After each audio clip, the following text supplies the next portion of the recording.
Hey, and welcome back to another Tech-Bound podcast episode. Today I'm talking to Bill King. Bill is the current director of marketing at the AI-driven content brief tool Phrase. He is also the host of the Growth Optimal podcast and former marketing acquisition manager at Drift and senior inbound manager at HubSpot. Bill is a true powerhouse, and in this conversation, we cover topics like high-performance content briefs, working with large content organizations, incentivizing and motivating writers, and also the impact of GPT-3 on content creation in the future. Don't let this one slip through your cracks. Make sure to give me 5 stars and enjoy the conversation with Bill King. 3, 2, 1. Bill, welcome to the show. Hey, thanks for having me, Kevin. It's super awesome to be here. Very excited to chat with you today. Truly awesome. We're long overdue for a conversation like that. That's right. And to get it started, you actually was so kind as to post on Twitter what people want us to talk about and what questions people have. And our buddy, Igal Stoltman, actually asked about SEO guidelines for non-SEO writers in 2021. So I was hoping we could just simply jump into the topic of writer briefs and how to work with writers in 2021, as content is obviously the most important thing these days. So what's your take on that? Yeah, sounds good. First of all, shout out Igal, awesome guy. We got to catch up over the pandemic, and it's been awesome to catch up with just people that I've been tweeting with for when we're all stuck in our houses. So hopefully that trend continues. So SEO guidelines for writers, I think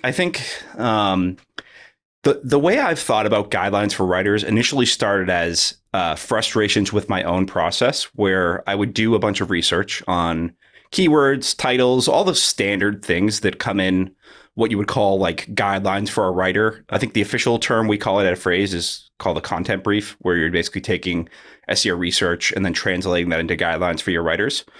The way I think about it is it's basically just you want to design it as a knowledge transfer for your writers. And so you know this, you've run large content teams. Writers come into your org from so many different backgrounds, a very wide level of expertise when it comes to SEO, all the way from people that have never even thought about SEO to people that have worked for agencies and they were in content shops, and so they kind of get it. But I think most importantly is that you're able to basically transfer everything that you know as the expert over to the writer in a way that makes it easy for them to understand and is adoptable. And the best way I describe it is I think about content briefs / guidelines more of a product. So you as the product owner, if you're constantly getting revisions, writers are saying, I don't understand SEO. Can you make this clear for me? If your content is missing the mark and it's not as optimized as you would like it to me, that speaks that you actually have a problem, almost like a funnel problem, like you would for a product. So the best analogy would be if your product gets no traffic, you can't get signups. So you have a funnel problem, right? A different analogy would be you have a bunch of signups, but nobody pays. That's not really a user problem. That's more of a funnel problem, right? So that's where you start to think to yourself, how do I experiment, make this process of guidelines a lot easier? So if you have writers that aren't making it to the end product, a lot of this stuff, it actually is more on you as the process owner, the person who owns SEO for your specific business that you're writing, that you're running. And so when I start thinking about that, you can basically automate and productize certain elements of a content brief. So at Phrase, we work on 2 different versions of content briefing for writer guidelines. We have the ability to just throw in a keyword and get a pre-structured brief, but then really most folks, and I was actually a customer of the company previous to joining, most folks want to use a really custom brief, because as you start to go through some of these guidelines, you're like, oh, actually it does make a lot more sense. I should be putting more thought into these briefs. So let's get into the actual guidelines. So first of all, something that a lot of SEO folks don't think about, but when you start doing guidelines at scale, there's a few things or questions I like to ask that will actually help the process of getting results from your research. And the first thing is probably to understand what motivates the writer. So I think that we oftentimes just jump into what's the topics, what are the questions, all the technical aspects of SEO, because that's what our goals are. We know that our goals are to turn our research into traffic, but ultimately it's really important to understand what the writer actually cares about. Are they there to build up their portfolio? Are they there to increase their following on social media? Are they there because they want to make as much money as possible? So they want the process to be super smooth and they don't have to worry about a lot of these things as they're moving. Just crank out content. Take a minute to really get to know the writer, because ultimately you need to understand how to get the most or the best product out of that writer. And so that has nothing to do with SEO. A lot of folks don't want to write for SEO because there's a stigma that writing for SEO is sort of boring. You don't get to use your artistic creativity, etc. Make an attempt to understand the person behind the writing. If you have time, I would really take a second to just think to yourself, like, what is this person trying to achieve? Does that make sense, Kevin? Makes perfect sense. Absolutely. And I think cool. I love how you speak about the brief as a product, right? So to take a quick step back, I think like in my mind or in my world, there are two types of sites, right? There are these kind of scalable sites or aggregators like marketplaces, e-commerce sites, that's where like user-generated content plays a huge role, technical SEO, very top of mind. And then there's the other side, right? More, I call them integrators or content-driven sites, and they have to create the content themselves. The benefit of working on an aggregator or a scalable site is that you can build flywheels simply by like optimizing how UGC is generated and how to technically optimize that. On the content side, though, building these flywheels and these repeatable systems or processes is much harder, but that's exactly where the content brief comes in, right? Like I see the content brief as the playbook that you refine and optimize over time to churn out better content, right? And that's why it's so powerful. And I think good briefs are so important. They're the make or break, I think, of your content creation. And so, you speak about how do you make it more interesting for the writer? How do you speak or appeal to the writer? What motivates the writer? And I think all of these are questions that we don't ask ourselves, but they're crucial when it comes to really scaling up SEO for a company. 100% agree. And I think what you said is super important for everybody listening. This is the part of SEO that is probably the least enjoyable as the SEO, but is probably the thing that gives you the most leverage when it comes to the external product that actually gets finished. And so oftentimes when we say get to know the writer, people are like, geez, that's really time consuming. And I don't really have the time for that. Well, that's why it works. That's why it works. Like you can take some of the tools that you have out there and you can automate some of the data collection. You can automate some of the organization. You can put it into a structured sort of product format. But ultimately, you want to use that technology and those processes to give you more time to spend it on the things that actually allow you to spend a little bit more understanding the writer and putting in some sort of human aspects of why this content matters to that specific person and to the brand, et cetera. Absolutely. And ultimately, you write for a purpose, right? I think that's also something that shouldn't be forgotten, right? You have a business context that you write in, but that doesn't mean that everything has to be dry, right? And this is another point that you make so well, and I think that's super important to understand. When you have a writer, most of the time you want them. They are the subject matter expert, right? Or they gain a lot of expertise, they research a lot, and you want that to be reflected. And so I think it's also an art of setting tight constraints or allowing a bit more creative freedom. How do you think about that in the content brief creation process? The way I think about it is it's my job to remove as much friction as humanly possible between what the outcome is and anything that's getting in the way of that outcome. And so as you go down the spectrum of understand SEO to have no idea about what SEO is about, you'd be actually pretty surprised that sometimes you think a writer that knows SEO actually is going to produce a better product, and sometimes it's not the case. So what my job is to do, and some people might be listening to this and going, "Wow, this sounds fluffy, like content briefs, cool, sounds super boring." I challenge you to test if you have a process that has these or not. I guarantee you that the results that you'll be able to see that. So if you're looking to test this first before you roll it out to your writers, I've gone through the pain myself of thinking you can get away with these and not, and then seeing the results and the revisions and the time and the energy that we all spend. But ultimately, like, your job isn't to coach them on what to write. Your job is to clearly articulate what is a successful completion of this task, and then get out of the way, let them use their creativity to solve that problem.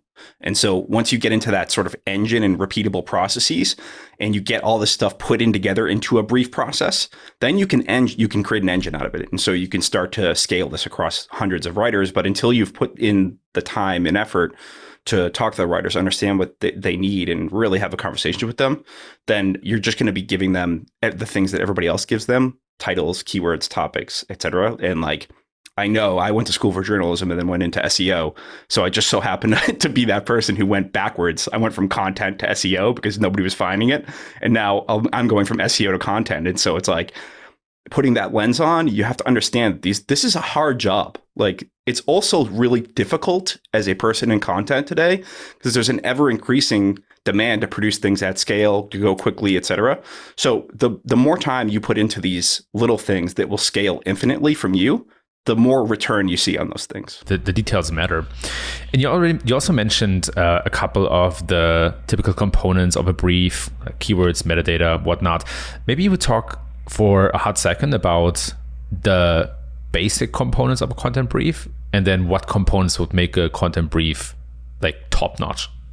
Yeah, sounds good. I mean, like there are a few basic things, like, does the writer understand what the ideal business outcome is? In SEO terms, we might say, hey, the goal here is for them to download something or sign up or buy. But there are ways you can state that are a little bit more human. Like, hey, what if everything went perfectly here, we'd expect the reader to do X, and here's why. And so they understand the context. I think the important thing is to coach them to understand the difference between sales copy and a really good SEO copy that gets people to take an action. No better example than Ahrefs. They do a fantastic job of educating, informing, but then also bridging the gap between, I understand this and now I need to take action. It's not a very like clear line to a lot of writers. If you're like, hey, this article's about SEO tools and I want them to download our tool, oftentimes they will just go sales copy. Like, how do I convince you to download it? But these are the most important aspects of explaining those things to writers. One thing I see that's really overthought or like underthought is probably underthought is that we forget about describing who the person is behind the writing assignment. So if you're targeting like myself or Kevin, right, that we work in SEO and, our jobs are to do X, Y, Z, but describe who that person is. I guess like the classic example of that would be like the HubSpot persona methodology. But you can have things that are like user stories or interviews with people that your sales team have been on or service teams have been on. Like, if you record gong calls and you're like, hey, this is exactly who we're talking to. Little things like that turn it from, here's Bill who works at Phrase and does marketing. Like, that's more mechanical. If you can add some context that people can relate to, just like we are right now, those things help a ton. And I don't see a lot of people doing that. Yeah, that's such a good point. I mean, now that I work at Shopify, it's a much more product-driven company, and we do speak to customers on a regular basis, but it's not the same as when you have a sales-driven company like G2, where I worked before, and we listen to a ton of sales calls. In fact, I remember very vividly that when we were creating content and doing content marketing for G2 Track, which is another G2 SaaS product that helps companies basically monitor their SaaS spend, we had one kind of lead content marketer, and she sat in on sales calls. She listened calls. She listened to all the gong recordings, and that helped tremendously. Especially the more technical your product is, the harder it seems to be to really put yourself into the shoes or minds of your customer, and just listening and looking at even the words that they use, the jargon, the way they phrase things, reflecting all of that in your content goes such a long way, right? Makes it more relatable, more helpful, and overall, it's just a better experience. So how do you augment your content briefs? Besides the bare bones, most essential elements, what else would you advise people to add to the content briefs to make it easier and better for writers to create that content? Yeah, I mean, simple things like examples. If you say to a writer, I want to write an article that has purchasing intent, they don't understand that. Take a second to record like a Loom video of you kind of describing what exactly that means. Show some examples. Hey, this is when I think a really good example would be like, hey, if you wrote a best X, like, hey, best SEO software, that makes sense to us because we're in this world every single day.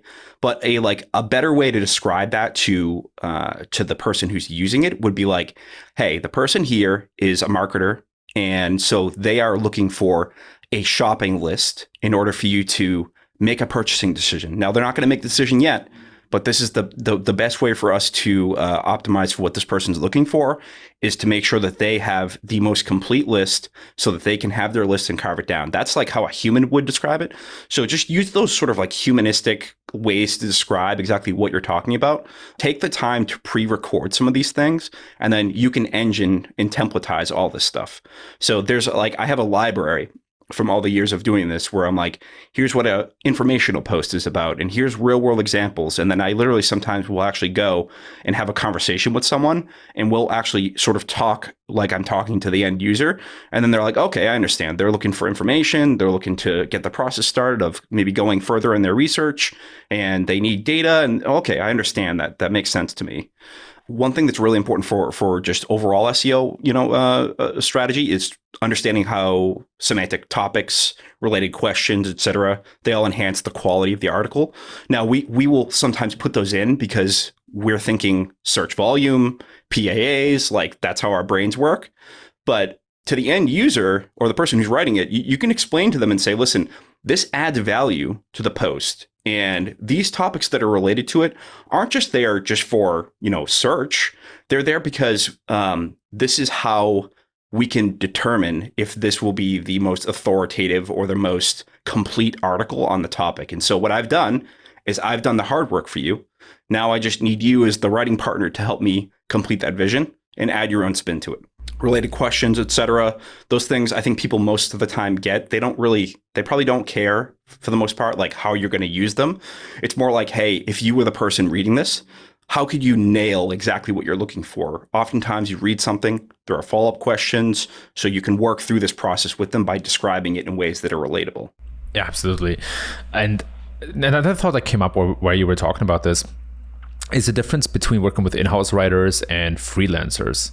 Talk a little bit about the differences in a content brief, or maybe even just working with in-house content teams versus teams of freelancers.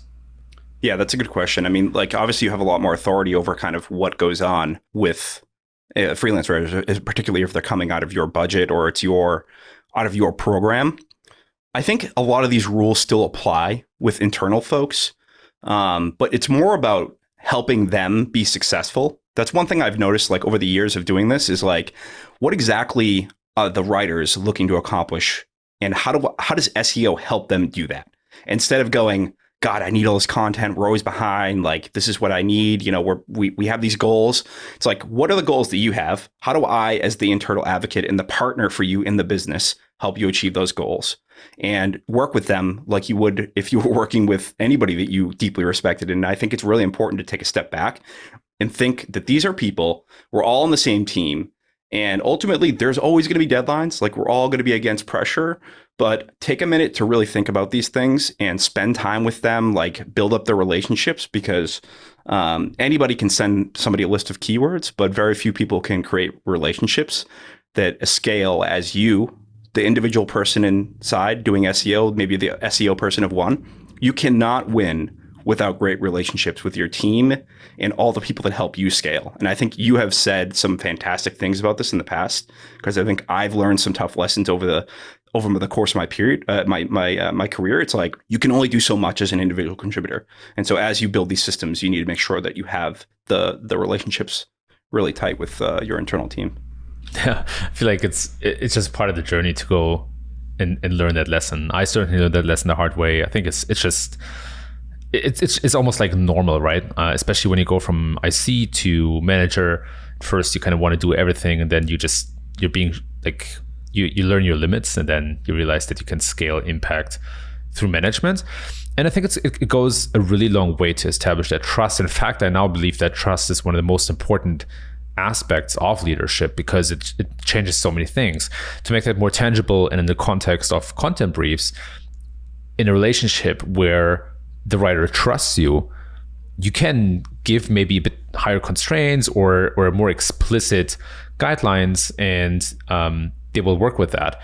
In an untrusting relationship, they will come back and question, or they will feel questioned and will feel mistrusted, right? So like even and this is actually like a very important aspect, because it will save you time, right? If you can just give a brief to a writer, and they will not only kind of work within your guidelines, but also if you miss something or if they have a good idea, they will feel safe to work that into the content, right? And it saves time, makes the content better, has all these kind of tangible hard number outcomes, but it's also an aspect that's easy to miss. And so another point, and maybe one of the last points I wanted to zoom in on when it comes to content and content briefs, is motivating writers. Because one thing that I learned from working with writer teams of more than 30 people, of large teams, is that it can be really taxing to churn out 15, 20, 25,000 words a week, right? Like that's, after some time, even if you write about the most interesting thing, it can become really difficult and a challenge. So how do you think about motivating and incentivizing writers? Yeah, it's like, you run a big team at Shopify, and I'm sure when you first started, you went around and you talked to every person and you were like, I want to understand what gets this person out of bed in the morning. And for the most part, people have relatively consistent like buckets of things that motivate them. It's usually like, do they want to be well known? Do they want to build up their credibility? Do they want to feel a sense of team? All the psychological frameworks, actually, Maslow's hierarchy of needs, if y'all haven't checked that out, it's fantastic. It's like an old school kind of psychology lesson. But most people are thinking about money, increasing their ability to be part of the team, feeling socially connected, et cetera. Like they want you to shout them out at the next team meeting. Hey, this person did a great job on this. Those are the soft skills and the things that, as you're the process owner and you're seeing all these different folks you're working with, try to take some notes and like understand how you can level that person up, because this isn't about you. It's not about how much traffic you drove this month. It's about all the people that made that process happen. And once you start thinking that way, then you start to say to yourself, this isn't optional. This is just part of building a fantastic engine. And like, as you scale the team, and you know this, you have a much bigger team than I do. We're only 6 people here.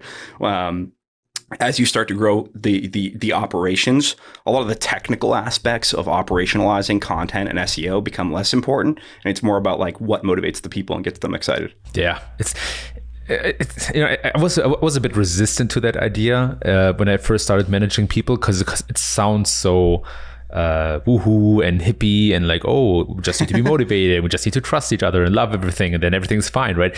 But I learned that this actually is the job, right? And if you are motivated and if you are engaged, your ideas and your input will be so much better. It will take you less time. It will be much better ideas, right? Things will flow much faster. It comes back to this concept that Elon Musk first described. And it was this idea of vectors, right? And he basically thinks of every employee as a vector that points in a certain direction. And no matter how productive you are as an employee, if everybody is aligned and works toward the same direction, the outcome is exponentially greater than when there is misalignment, right? And I thought it was such a beautiful mathematical way to describe how this kind of intangible, hard to grasp concept actually has a hard business impact, right? So really love about that.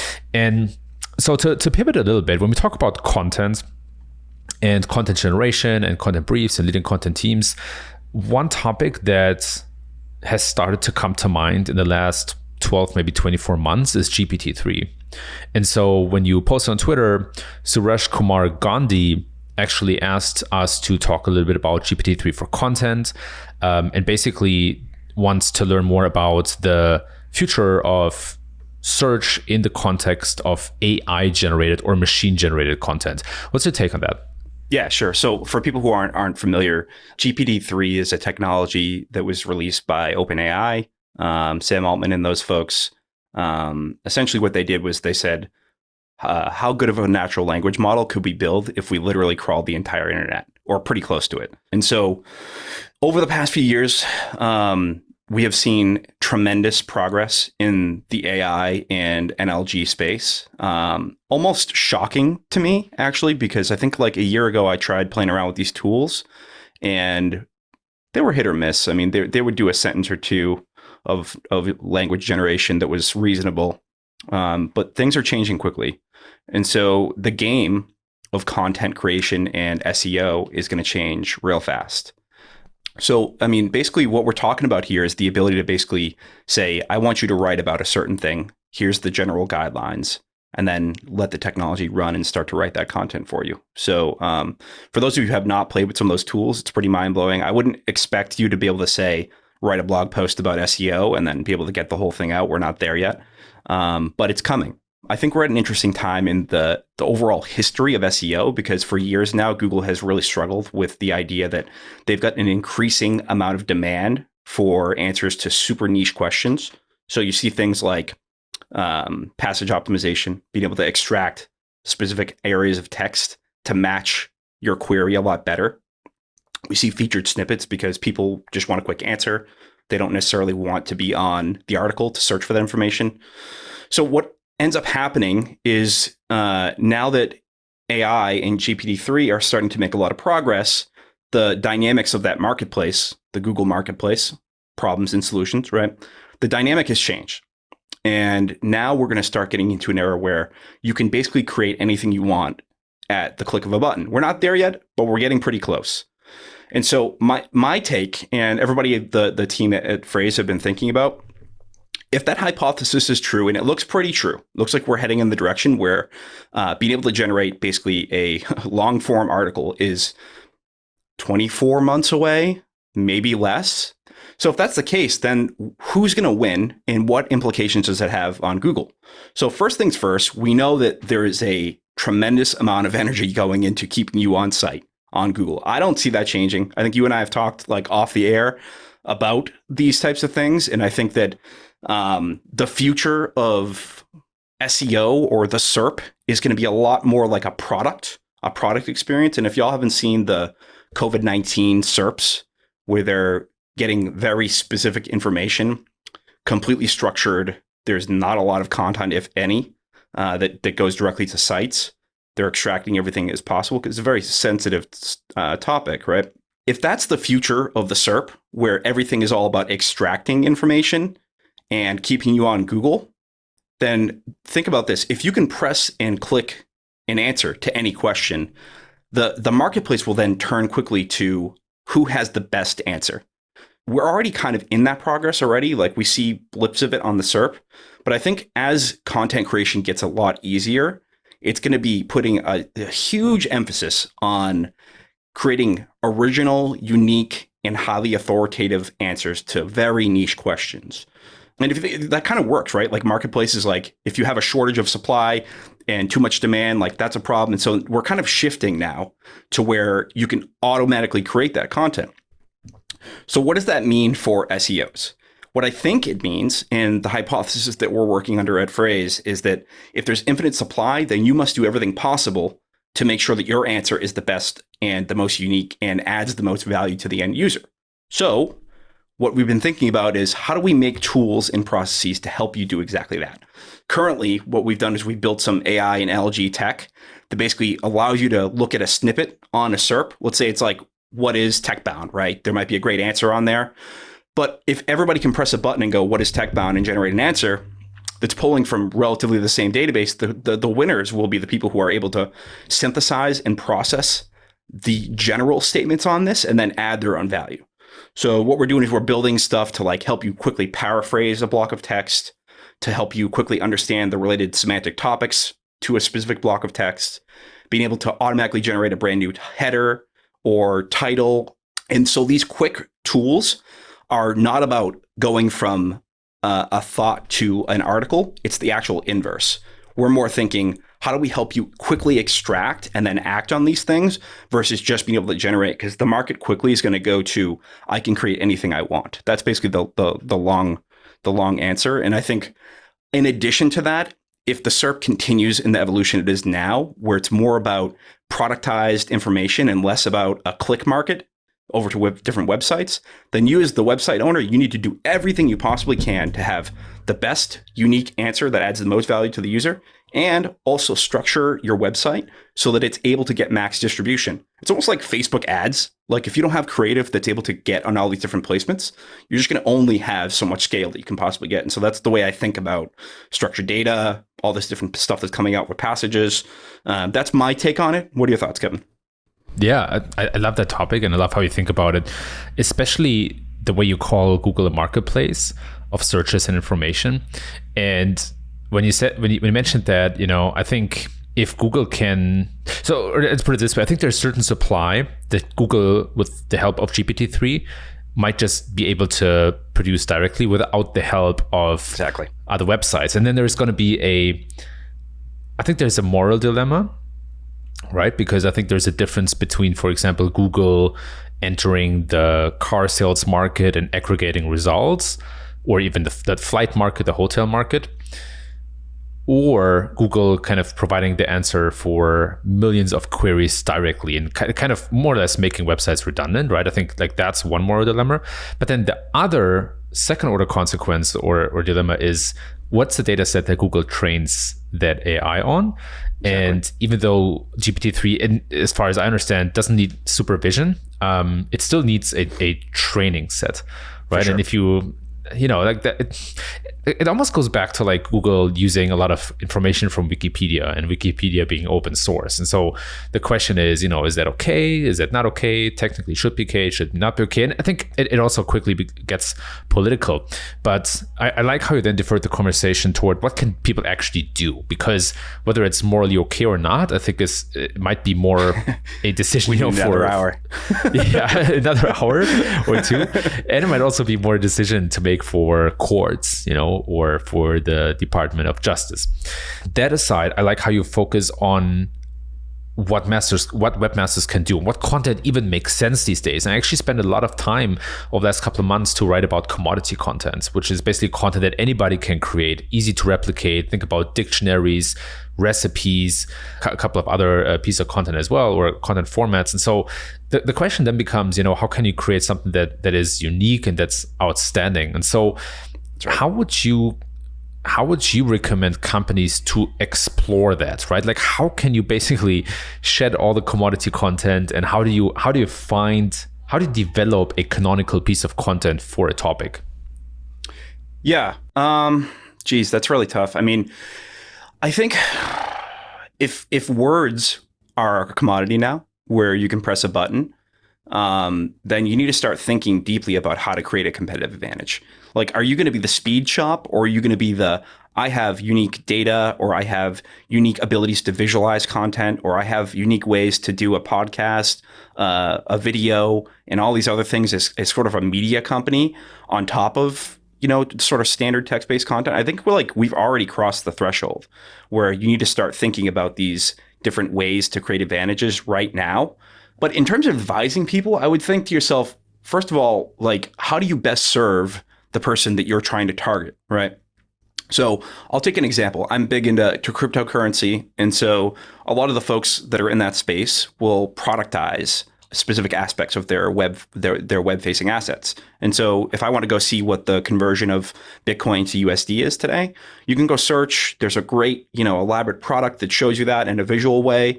And so that is something that the competitors could just recreate because that's public data. But if they were able to build some internal products or engineering resources that said, hey, we've actually got some research that shows correlation between this and something else that somebody else can't build, now you're talking. And if you can make that, and both you can disseminate that through web-based content, through audio, through all these video contents, and then create distribution on top of that, and that's probably a pretty good recipe. But I think starting to think to yourself, if text-based content is starting to become easier and easier to create, then how do I start placing bets today that allow me to succeed for the next 10 years or 5 years? I don't know how to answer that question for anybody as a general concept. But a good example is a friend of mine who does, SEO at a large video company. We were talking before she joined the team, and I was like, well, how are you going to differentiate your content and your SEO strategy from the competitors? What are the things that they're not doing well that would be receptive to your end audience? A good example would be, can you do really good data illustrations and visualizations? Could you hire somebody, actually invest that money to get an expert in that, because that creates distance between you and your competitors? And how quickly can you press that button and scale that quickly? That's another thing to consider, because if you hire somebody and you're writing blog posts one at a time, by the time, they might be able to capture that and be able to recreate it yourself. So all these things are important to think about. But you and I talk about this all the time. It's like, how do you separate yourself from the competition? And SEO is getting a lot harder to do that in today's like playbook. So start looking at companies like, really innovative companies who are like crushing it with product-led type of stuff. Like, what are they doing to blur the product between SEO and their end product? Some of those lessons that you can take from, look at HubSpot. When I was working there, they were largely a text-based, blog-based content company, and they've quickly shifted over to a more app-style type of experiences because that creates distance between them and their competitors, and they're placing bets in the future. So start thinking about that. I think that's really important. Sounds expensive and it really complicated, and it probably is, but I wouldn't wait until this new era is here. I would start thinking about that now. And a really important point you mentioned is kind of to create content in different formats. At Google I/O this year, I think Google actually made it pretty clear that they want a multimodal index or corpus, right? So when we talk about MUM, the kind of newest machine learning kind of toy that Google developed, then I think one thing that stood out to me is that it's a multimodal model, meaning it can extract information from text, video, audio, images, and kind of merge them together or combine them, right? And I think that in the same way that Google thinks about extracting information, we should think about creating information and think about, okay, where does it actually make sense to pick an image? Where does it make sense to pick a video, audio, or text? And when do you want to merge these different concepts? But I see it more and more actually in the search results. More questions are answered by a video than actually I see it too. Yeah. Right, then actually text. So just recently, a good example, looking for a new electric toothbrush. And I've done a lot of research because I want to spend a bit more money on that toothbrush on which is the best one. And it's a big purchase. Yeah, exactly. It's a big important purchase. But it's also something where I do a bit more research, and I noticed that the majority of that research is now happening on YouTube and not on Google anymore, right? So the point about really critically thinking what format to pick and where to create what content, and maybe even recycle content, maybe it's recycling such a bad word, but maybe repurpose content is a better formulation. That I think is something that too many CEOs are not thinking about these days, right? And that's even something that could kind of come back to when we talk about content briefs, right? Like could be another question or another point to add, like what format to pick. Is there a video we have that we can create, to enrich the content? Yeah, we always say, put in questions because we want more search traffic. Well, why don't you put in some questions and make those moments inside of your YouTube videos? Because they could be popular questions people are asking. So you need to, first of all, know what people are looking for. Number two, systemize it, be able to extract it and organize it for your creators to do something with it. And then also be able to get the most out of this energy. So when people say content brief, I'm like, it's actually just kind of like a brief about all types of content. It's not necessarily just, an article. But I think, we've talked about this like offline. I think the people who are going to be killing it in the next 5-10 years are going to be more thinking about like a product manager role than they are going to be about like, links and content. I know that that's the current state, and I'm going way out here on this one, but like those principles, I think, apply very well when you start thinking about what it could be in the future, about being able to move quick, have really good data, and be able to act on those things at scale really quickly. Those are super important concepts to start thinking about. No doubt. And when we talk about AI, machine learning, content, I think we also want to talk a little bit about kind of the future of the SERP. I think we already touched some of these concepts, but I want to make sure we set aside a little bit of time to really zoom in on this. And so the question is, with Google using so much more machine learning, how are the search results changing as a whole? Like what are the trends that we're observing, and what kind of opportunities do you see to still thrive in this changing environment? Yeah, I don't even think about Google SERP as like a SERP. It's more like a product, like a mobile UI. They've been heading that way with all these different things they've been doing with Discover and like structured data, et cetera. Like that's the apps we use every single day. Everything's structured, it's formatted, it's able for them to understand a structured environment from a data perspective a lot more than they can when websites are a mess. All right. It's really a difficult job for Google to process that information. I think it's pretty clear to me, and I'm sure there's going to be a lot of people that disagree with this, but I think it's pretty clear that your content, or whatever you call it today, is going to be more about structuring it so that it's easily digestible and it can fit wherever Google sees it's useful from the UI, but also the user. Starting to understand who are the people that I'm trying to target, what are the media formats that they most enjoy, and then how can I make it easily consumable and structured so that when Google finds a good fit for it, it's a perfectly structured for them. Just relying on the SERP and just going down the path of trying to get people over to your site, I think that, like, if you don't see that coming, you're not paying attention. Like, to start thinking about these types of things. So when that plays out for the SERP, I really do think it's going to be more like an app on our phone at some point, where all the information is just disseminated to them and they control the entire environment. That doesn't sound like good, and it sounds like SEO is dead yet again, but it is not dead. It just means it's different as usual. And I'm sure you have some thoughts on that as well. Yeah, actually, why you said that, one of the first thoughts is that this seems to be what Apple is building right now. I don't want to get lost too much in the conversation about Apple's search engine and are they building one or not, but I think if they build one, it will very much look like what you described, which is an interface probably on your iPhone, which replaces the search function and basically gives you information from all different sorts of sources, including the web, on questions or that you have, or topics that you search for. So I think kind of we're dancing a little bit about around the question. I want to ask you straight up. Do you think in this kind of product future that is the SERP, or the search engine result page, do you think there's still a place for websites, or do you expect that websites, so to say, will have to do a lot of diversification of traffic channels because they will get less and less traffic from Google? That's a good question. I mean, like, I know the answer I want to say, and then I know the answer that, like, my stomach and my deep heart is feeling. As a person who's in this tech, I'm like, well, maybe there's a place. There's a place for us humans to feed the algorithm. Maybe there isn't. If you forget about SEO for a second, and you and I have worked in in-house at some pretty quick moving software companies, and the product teams are fantastic. And what they are the best at in the world is killing friction.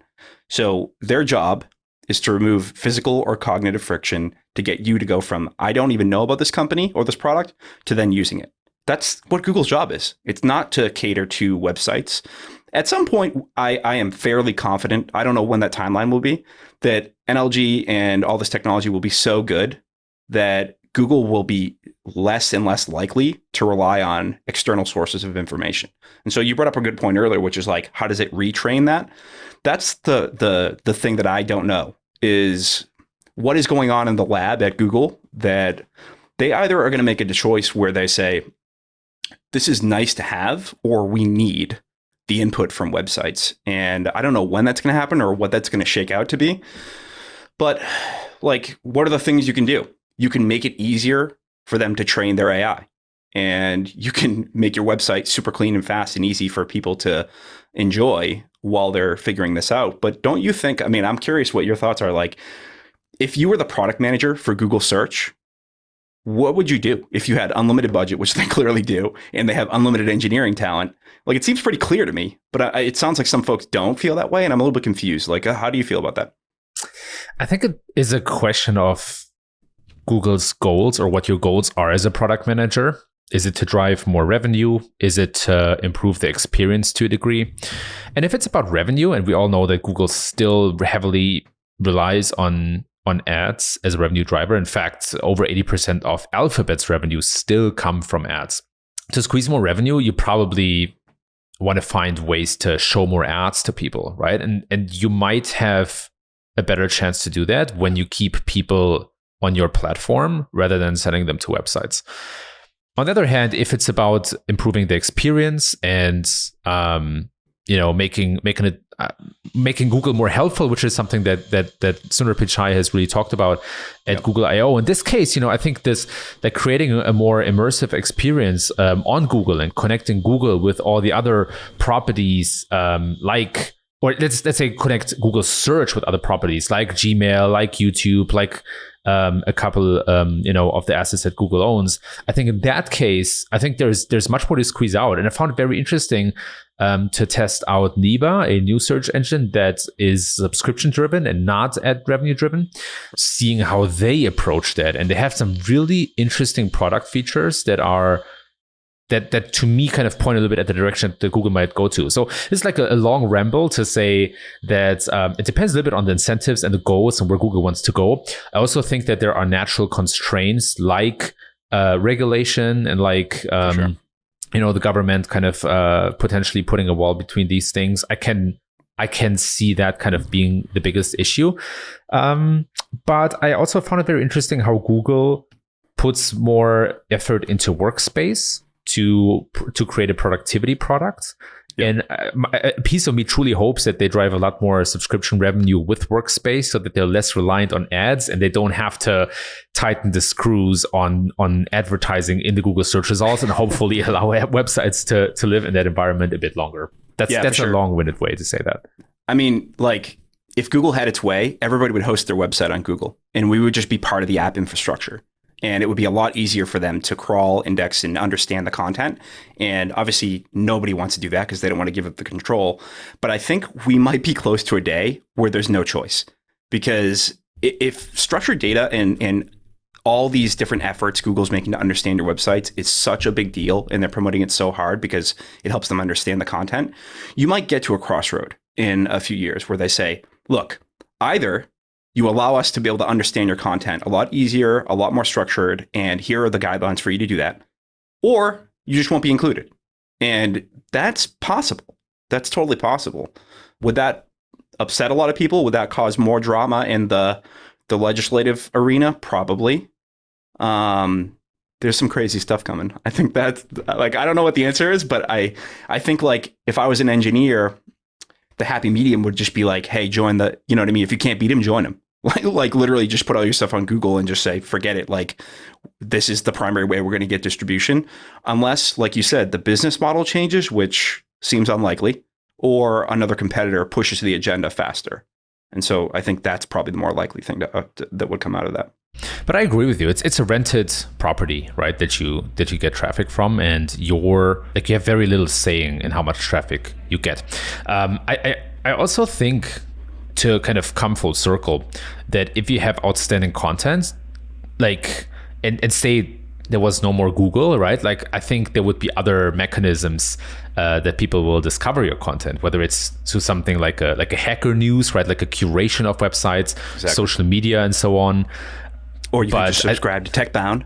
Get the great content. Or to your podcast, Bill, or to your website.